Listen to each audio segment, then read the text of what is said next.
All right, everyone. Simply Bitcoin, the channel that breaks down all the daily Bitcoin news from Twitter, the daily fail, the meme review, software releases. We've got it all. Drop us a like and subscribe. All right, we're going to the numbers.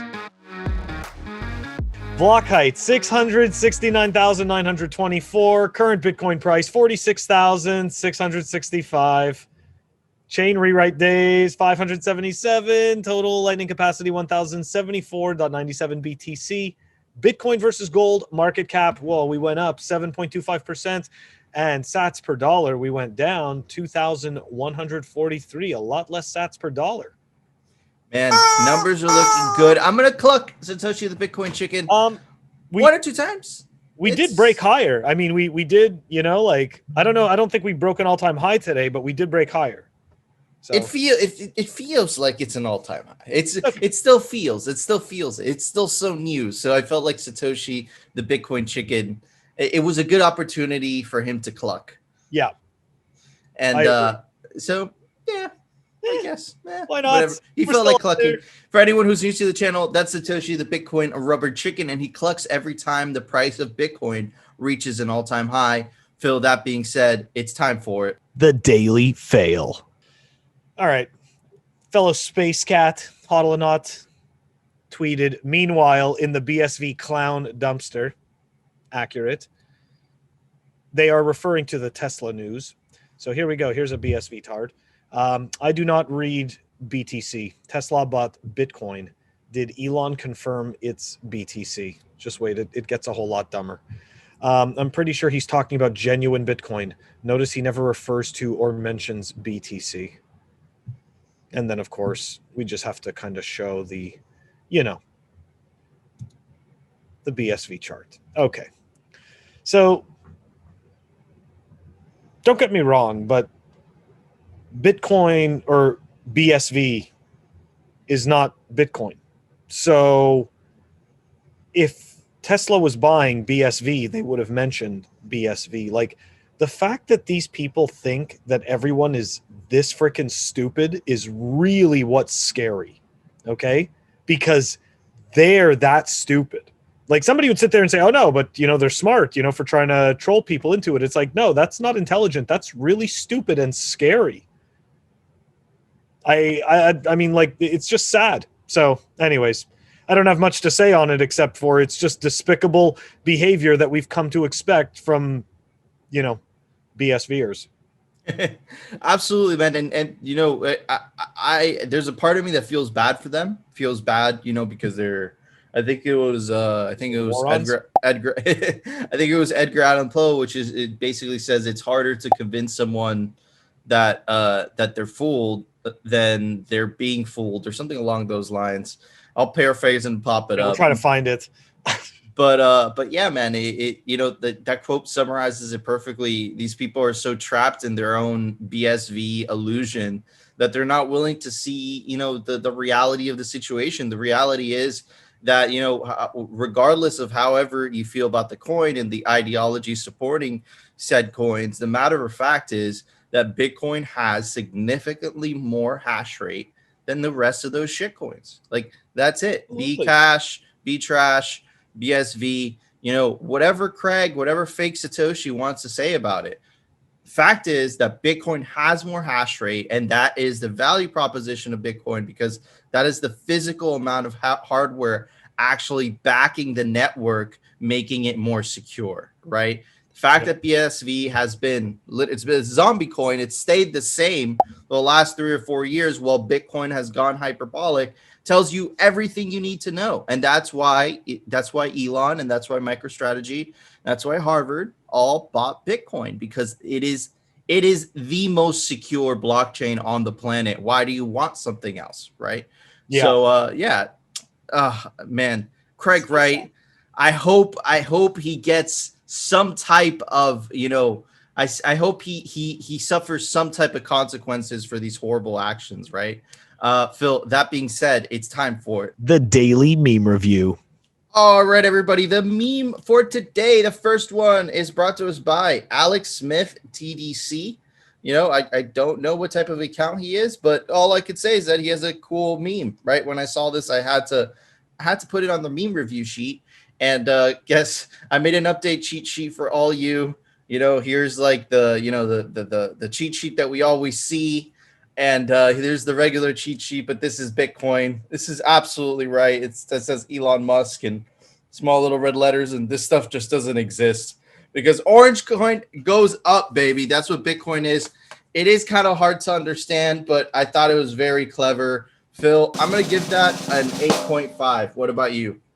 Okay, so I think that the messaging for that meme is going to get lost on a lot of people. I did have to look at it twice to really understand what they drew out there. And then, of course, once I understood it, it's like, oh, okay, that's clever. That's cool. I get it. I get what you mean about Elon and the Elon effect. But I'm going with a 7.8 on this one. Okay. It's still good, but like it's not strong. I guess it's the day of the not so strong memes, but I also thought this was hilarious.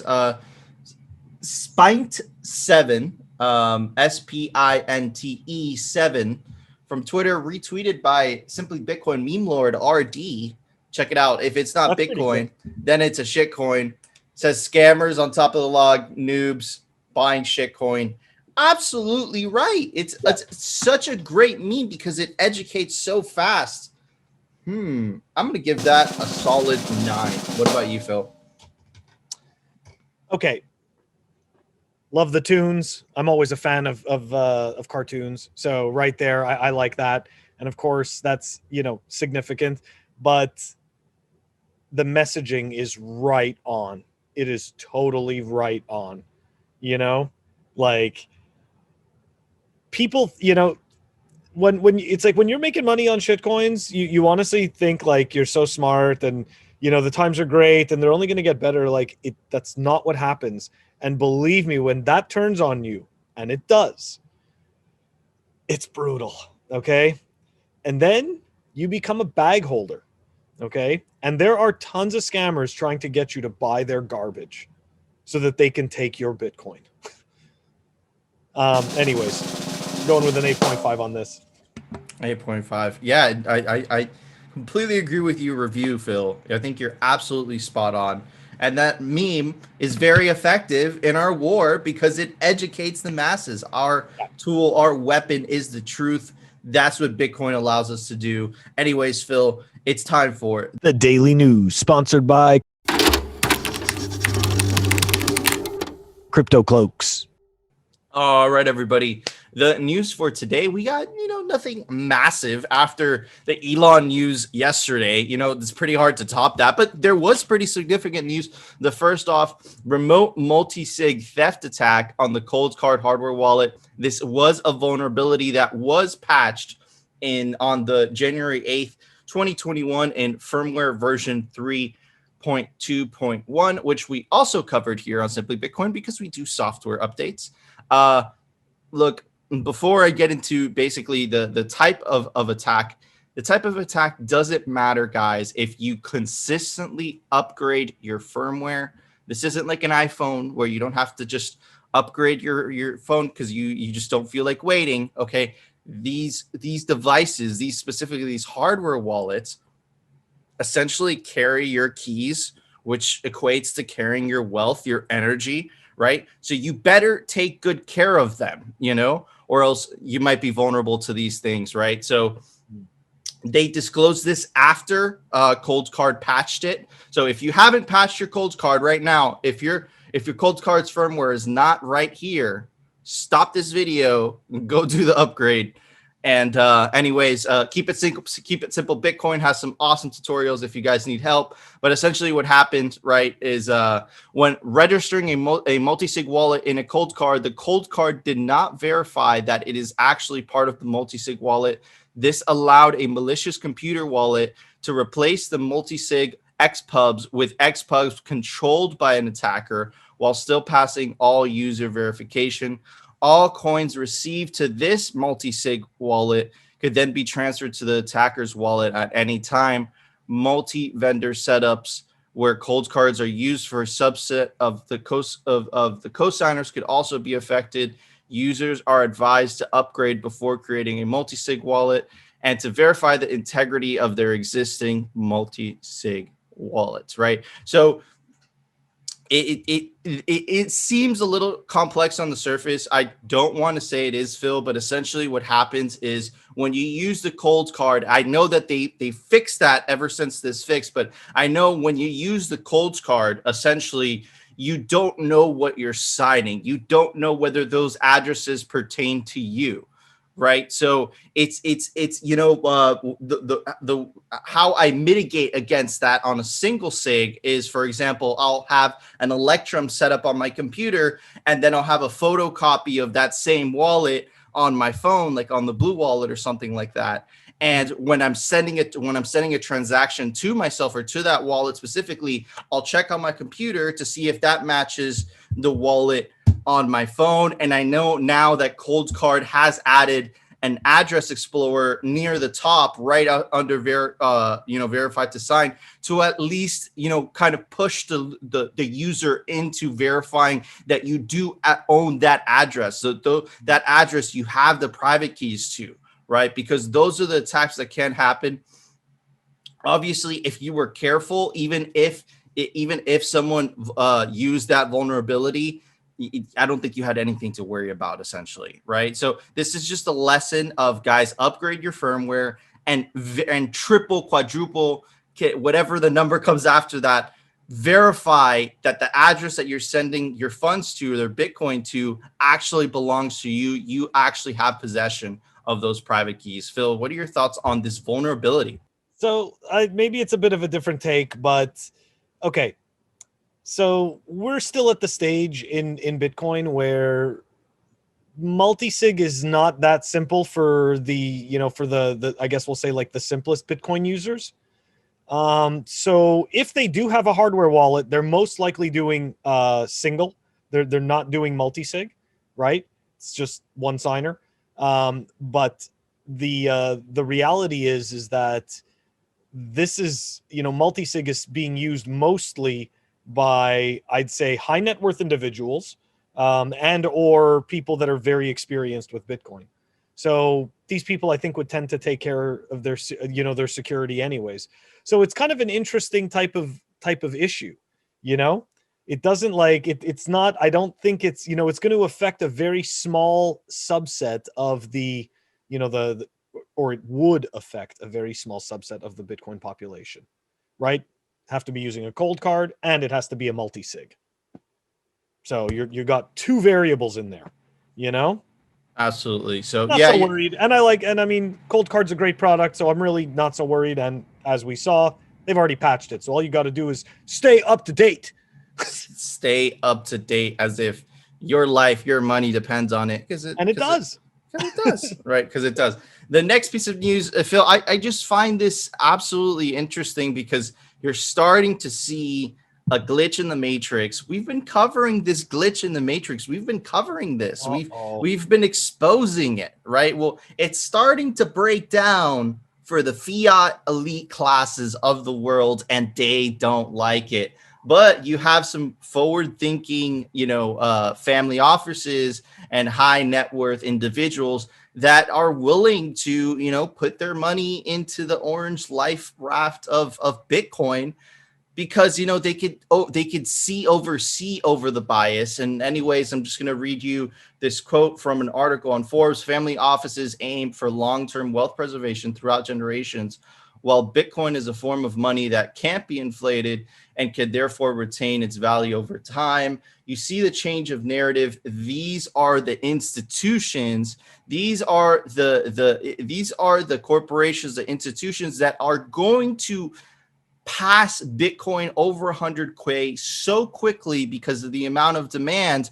But that doesn't mean that there's still I would say a giant chunk of that wealth generation, of that boomer generation, that absolutely hates the fact that they're seeing a bunch of millennials and a bunch of so-called degenerates or so-called deplorables that are just getting ridiculously wealthy on Bitcoin, and they hate that. And this is a great clip posted by Dylan, of course, one of the legendary Bitcoin Zoomers, and go follow him on Twitter, and let's check out the video. Yeah, if you think that the U.S. Treasury and the U.S. government is going to let this thing get out of hand, where literally corporates are starting to replace dollars to what can they do at this point? They can regulate the hell out of it, is what they can do. And we've already seen that. I mean, we've seen it to some extent. I'm just telling you. I mean, they're going to let the dollar fall away from being the reserve currency for the world. So right now, we are in a bit of a euphoric state. I mean, when you think about, what are we talking about here? We're talking about Tesla and we're talking about Bitcoin. These are two risk assets that have gained more than $1 trillion combined in like the last 6 months. And it's all based on hopium. And I don't mean to hate on all of this. All these people who are making a ton of money on both of these things, just understand that there's got to be some sort of gravity that takes hold at some point. And so I'm just look, you guys heard what you needed to hear. And look, who the F are you? You can't just stop the natural order of things, okay?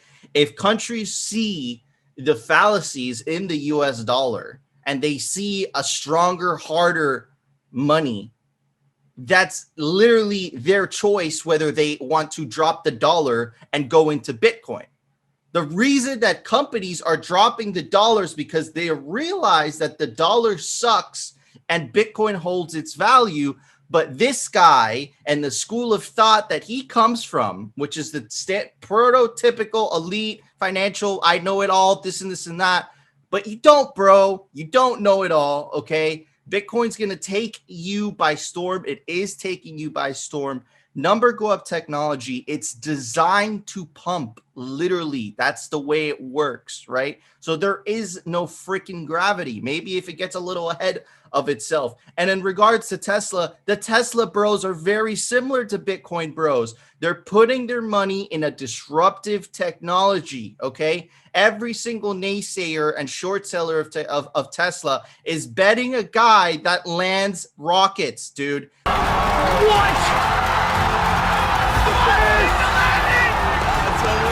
It basically invented a self-driving car, and it's the only car that could do it for the foreseeable future. And that is who you're betting against. Good luck with you. Same with Bitcoin. You're betting against an uncensorable, completely decentralized, the strongest money that has ever been created. That's what you're betting against, right? So in your head, you know, it's like that meme that we reviewed yesterday with the bell curve, right? Which is like the dumb people get it because like numbers go up. Then the people in the middle, he's the guy in the middle. He's that guy that was just talking. He's the guy in the middle. The 100 IQ guy saying, no, all these things could go wrong. It uses too much energy, which we know is bullshit, blah, blah, blah, blah, blah. And then us Bitcoiners are all the way on the right. We're like, yo, number go up technology, bro, because it's, you know, it's so obvious, right? So, man, that guy is going to have fun staying poor, and it's going to be great to watch. Phil, what are your thoughts? I could taste his salty tears through the screen. He's like you can hear his bitterness through the, like, totally in his tone. Like this person has completely missed this, misunderstood this, and the government's gotta stop this. Bitcoin's way bigger than one government, okay? And yes, absolutely, governments can surely impede Bitcoin's path as much as they want, but Bitcoin's going to find the path of least resistance. And guess what? Regardless of what any government does, it's still going to churn out another block. And that's all we really care about, because there's plenty of Bitcoiners like, yeah, sure, there's number go up technology and that's fantastic and everything. But the reality is that this is revolution money. This is the money that puts the power back into the people's hands and gives everybody a shot at being able to store their value.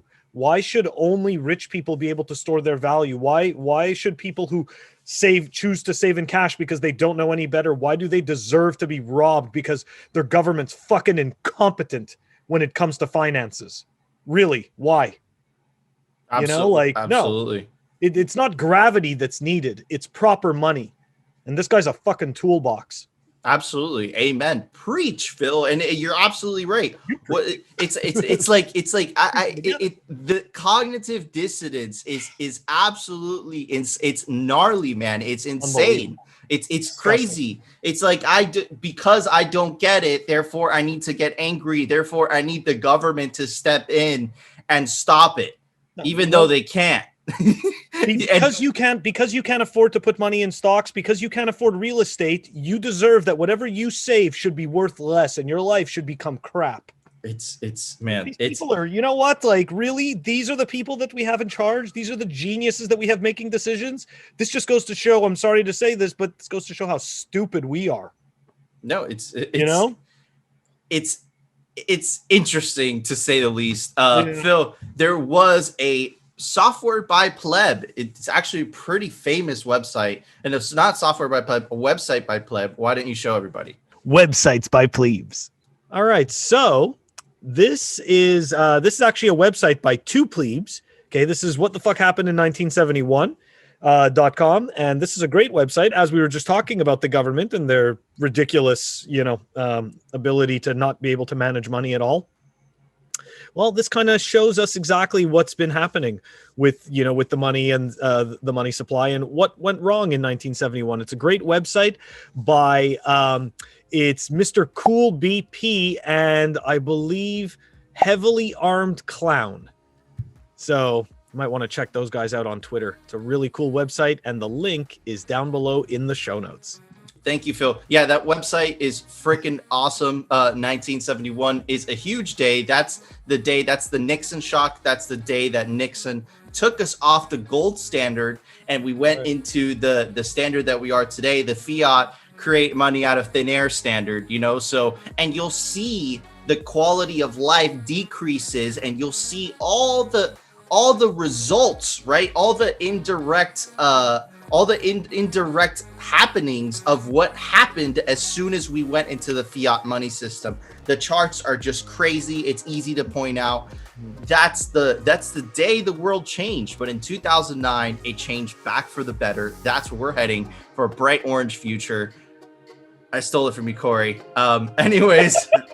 All right, guys, that was our website. Corey Clipstein, he has an article, Bright Orange Future. That's where I got that from. We love Corey, but I just wanted to give the proper credit. I'm stealing it for that example. Anyways, that was our show, guys. I know it's a little strung out today, but it was a special show. It's a Tuesday. Why not? Smash that like button and subscribe. We will see you tomorrow for another episode of Simply Bitcoin.